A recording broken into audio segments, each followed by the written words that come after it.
What's up, everybody? We are here today to have a discussion of the utmost importance in human dance history. First of all, let's introduce ourselves. I am Bass. I am Bass Monstar, and this is Bugsy the Beast. And we're IncrediCrew members / Public Enemy members / Grandmaster Bugsy / Grandmaster Bass / in the house. But thanks for joining us today on IncrediConversations. Conversations in the dojo. In the dojo. There we go. We found the title. This is our very first sort of like video vlog. Is that what they call it? That's what the kids are calling it now? Vlog. We were eventually going to get into this kind of shit anyway. Vlogs. I mean, it's the next step in human evolution, right? You got vlogs, then you got vlogs. Simple evolution. So we're just going to get into that conversation. But we're here. We're going to talk about today. We got a lot of viewer mail. Not really. Bling bling! We got a lot of viewer mail from a lot of viewers and shit that view our shit, and they want to know. The question that we've been asking ourselves is, we're just going to discuss biting. Like, what is it? Why is it? Is it okay? Why, if it's not okay, why is it not okay? And we're just going to cover this topic and sort of just go deep into it. We've had discussions about it before, but like, we just really going to hash it out here and just kind of, just exchange ideas back and forth and see what we come to. And again, like, with the biting thing, like, for every dancer that learns a particular type of style, wouldn't that be considered biting for those who think that taking another concept from somebody else is biting? Isn't that the same thing? Like, if I'm a popper and I have to learn the foundation of popping, aren't you biting? Don't I have to bite? Right. Don't I have to bite the boogaloo style first? Or what is considered as the boogaloo style? Yeah. Don't I have to bite, or not even style, I just have to bite those moves first. What about Kung Fu, for instance? In order for me to come up with my own shit. What about Kung Fu? In order for you to learn Kung Fu, you have to bite to learn it, right? Right. But in Kung Fu, they don't talk about, like, biting. It ain't in that concept. Yeah. But it's a movement.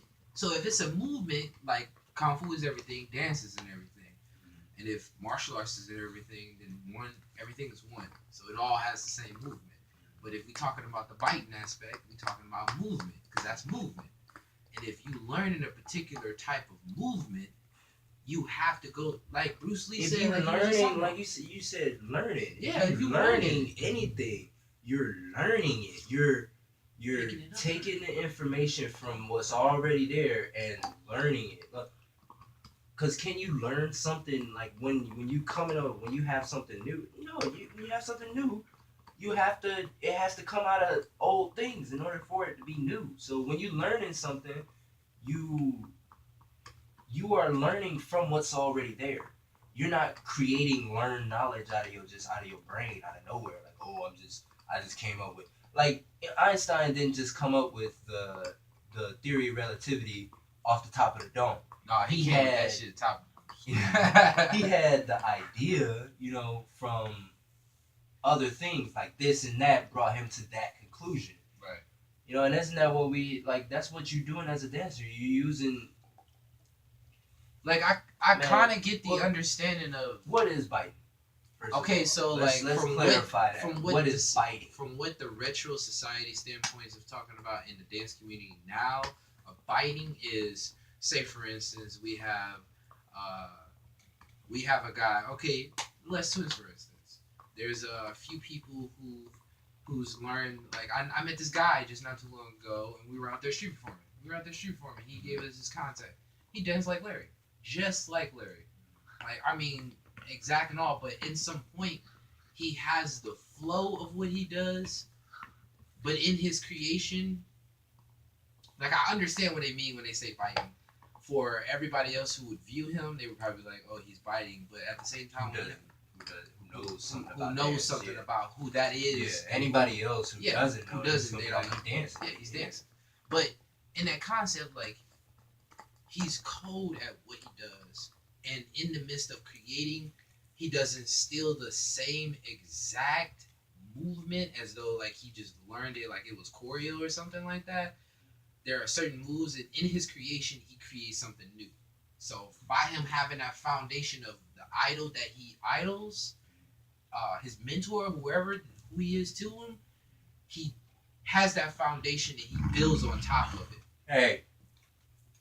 So would that be acceptable? No, that's it's not even the point of it being acceptable. But I mean, it's not. But that's what I mean. Like, what is biting? That would be probably what they call as biting. Yeah, like a bite. Like if I had my nephew and he was learning everything I was doing, from every move I was doing. Hey man, he biting you. You bite me. But then that But he's got to. He's got to bite you. It's nothing wrong with it. But like a bite is like Michael Jackson is like the most famous bite. That's the most famous bite there is, right? But what's wrong with the? It's not like first of all, let's get one thing straight. I don't think there's anything wrong. I don't think there's anything wrong with biting. What I do? No. Let me rephrase. If you take it to the next level, if you bite and take it to the next level, then that's cool. But if you biting and you just keep it the same way it was created by that person, and you don't add a little, bite. Yeah, that's a bite. Anything else is a nibble, if you ask me. Anything else, like if I take Michael Jackson's moonwalk and I do the backslide. Because first of all, let's clarify to anybody who's not a dancer that might be fucking listening to this shit. It's not called a moonwalk. It's called the backslide. And Michael Jackson wasn't the first guy to do it. Neither was the guy that taught him. Wasn't the first guy to do it. The backslide dates back very fucking far. Do your research on that shit and you'll find out. But point is, just look at the backslide. It was big from all the way back and who knows fucking when to now. Like was now. And everybody that taught Michael Jackson how to backslide, I think that was the guy's name probably. It's probably Boogaloo Shrimp or somebody from the EVs. Somebody from that group, the Electric Boogaloo. But even that bite is a bite that moved time forward. Even though it's like, you know, they each copied it verbatim. It's like, alright, so let's get it straight. Biting is like plagiarizing. It's like going and copying somebody else's words and then turning them in as your own words.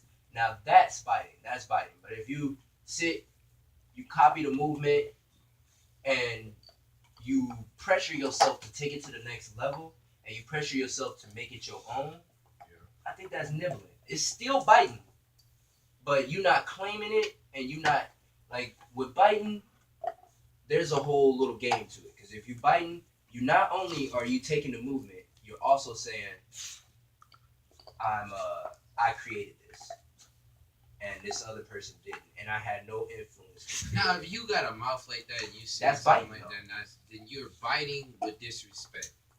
On top of that, like if you didn't create it, but I mean at the same time, y'all want to get like super deep into that shit. Like we all creators, we all gods. So whatever we make is already filtering it out through the imagination. When we all connected to on a conscious level. Everybody has an imagination. You know? Yeah, and that's like saying if an idea come to you and you don't act on it, it's gonna go to somebody else. Exactly. We all got our own personal source of creation, but that personal source of creation is connected to a bigger source of creation. And my proof for that, evidence for that, is the fact that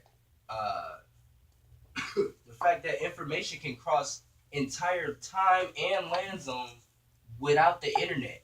Okay, there's like fucking studies and shit on the fucking internet, on the fucking document that you can go back. We ain't got the tech right now to do that shit or the manpower. But you can go back, and in this study, they tested a bunch of monkeys in one fucking island in Australia. Oh, where they learned showed them they showed them a bunch of fucking pictures and shit, and said how many, not monkeys. They did a test on humans, and the test was in Australia, and humans were supposed to find how many faces were in the picture, and they only found like 10 or 7. The first one they found like 10 or 7, right? And then the next one they found more, but they never found all of them. Now they took this test all the way over to England or London or whatever the fuck. They took it to another fucking location that was nowhere near Australia, and they they did the same test, and they found all the fucking faces. Well, they pointed them out. They pointed them out in England. They pointed all the faces out. How many faces were there? And then they took that test and they took it somewhere else. And then eventually, people who didn't see it developed. Bye bye. Right. Who didn't see it in the other country, they started spotting the faces out because they were revealed in England. And the test was in Australia. Okay. Yeah. The test originated from some baboons though. They originated from baboons. It was like a specific type of baboons. They got like a red face, a white coat. But anyways, they dropped I think it was coconuts. It was coconuts in the sand, and the baboons didn't like the sand when they tried to bite into the coconut. So what they would do is take the coconut to the water, but they taught them the method.